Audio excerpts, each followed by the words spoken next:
Isonzo, the one game that has taken over my life for the past month. And man, this game has it all. From beautiful scenery, realistic combat, and large-scale historically based maps, to cannons, turrets, mortars, airstrikes, classes, buildable bases, and obstacles. Isonzo seeks to provide the ultimate World War I experience, focused entirely on the Italian front. And well, it succeeded. Despite the fact that this game released almost 2 years ago, I had never heard of it until it came to Gamepass last month. And upon seeing this newest addition to Gamepass, I instantly downloaded Isonzo and gave it a shot. And boy, was I not disappointed. Yes, the aiming and gameplay mechanics can take a second to get used to.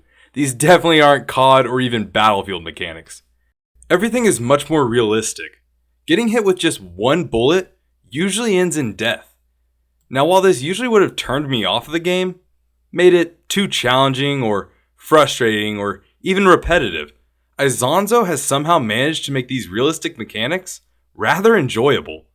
Surprisingly, despite how easy dying can be, the game feels quite fast-paced, and deaths don't really bother me as near as much as they do in other games. With the ability to spawn on teammates and create new spawn points for your team, coupled with an ever-changing battlefield, each death I experience when playing Isonzo feels less like a personal fault and more like a necessary loss, needed for my team to continue pushing back the enemy lines while inching ours steadily forward. And in these 20v20 contentious battles, taking or defending objectives takes strategy, coordination, and work. From clearing trenches, taking out enemy spawn points, building turrets, and destroying enemy barbed wire, to calling in artillery barrages, bombing runs, or even mustard gas on key positions. These large-scale maps and their incremental objectives and dynamic front lines are where Isonzo shines, and is part of why I can't stop playing. There is just always something to do. Because the objectives are always changing, Isonzo forces me to continually adapt, either by changing the flanks I push or switching to a more useful class. Speaking of classes, Blackmill Games, the studio that developed Isonzo, cooked when they created these. Isonzo has 6 classes: Officer, Rifleman, Engineer, Assault, Mountaineer, and Marksman. Each class plays a unique role in battle and has different level unlocks that further distinguish them from one another. To give a quick overview of what each class specializes in, we'll start with the Officer and work our way down from there.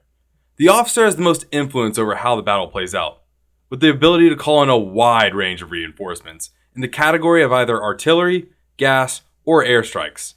The Officer is an essential role that guides the team towards objectives and provides an overwhelming amount of support.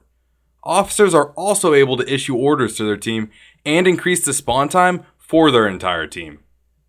Next up, the Rifleman, which is the default class for Isonzo. The Rifleman is a standard infantry unit that can provide ammo to teammates and can eventually unlock a rifle that rarely needs to be reloaded, which in Isonzo is certainly useful, as this game doesn't stop its realism when it comes to reloading. How long is this going to take? Following the Rifleman, we have the Engineer, one of my personal favorites. The Engineer can build multiple obstacles and fortifications anywhere out on the battlefront. These can include sandbags, barbed wire, or even sniper shields. The Engineer can also build turrets and mortars in specific locations, which add an immense amount of suppressive fire. Next up is the Assault class, which among other things is the only class that can eventually unlock a machine gun that lacks in ammo reserves but absolutely shreds. Then there's the Mountaineer, who specializes in traversing rocky terrain and spotting enemies for officers, infantry, and mortars alike. Lastly, we have the Marksman, which is, well, a marksman. This is the only class with the ability to add a scope to your rifle, which is pretty powerful in a game where one shot typically kills you. Each of these classes meld together so well, and every one of them have very unique and useful abilities that can be unlocked when at higher levels.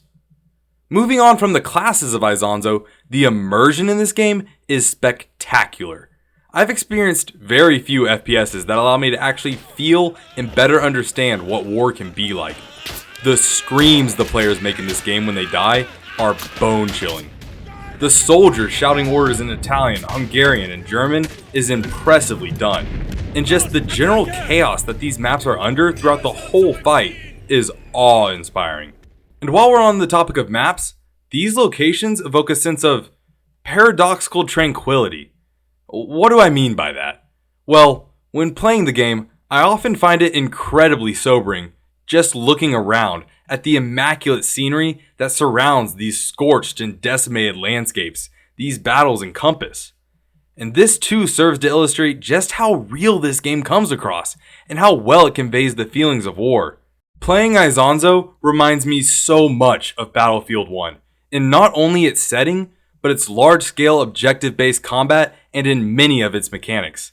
That being said, Isonzo is able to distinctly stand out on its own through its unique features, such as the aforementioned Officer Call-in abilities and the Engineer's mortars and turrets. Now, I want to make it clear, I'm not saying Isonzo is a better game than Battlefield 1. Of course it's not. It was made by a much smaller studio and doesn't have near as much content. What I am saying is that if you liked Battlefield 1, you should definitely give Isonzo a shot, especially if you have Xbox or PC Gamepass. It plays extremely well, and I've already sunk many hours into it, despite only having it for a month. It's hard to believe a game such as this, given its depth and quality, has so few players, even though it's on Game Pass. The servers usually show low player counts, and the Steam charts don't look much better. If you think you might enjoy this game, give it a shot! Let me know what you think when you do. If you have played this game, leave a comment for others to read about how your experience went. If you liked this video, you might like my other video on another underrated game, hidden in plain sight, so check it out. Don't forget to leave a like, and subscribe if you want to watch more videos like this. I appreciate you watching, and I'll see you next time.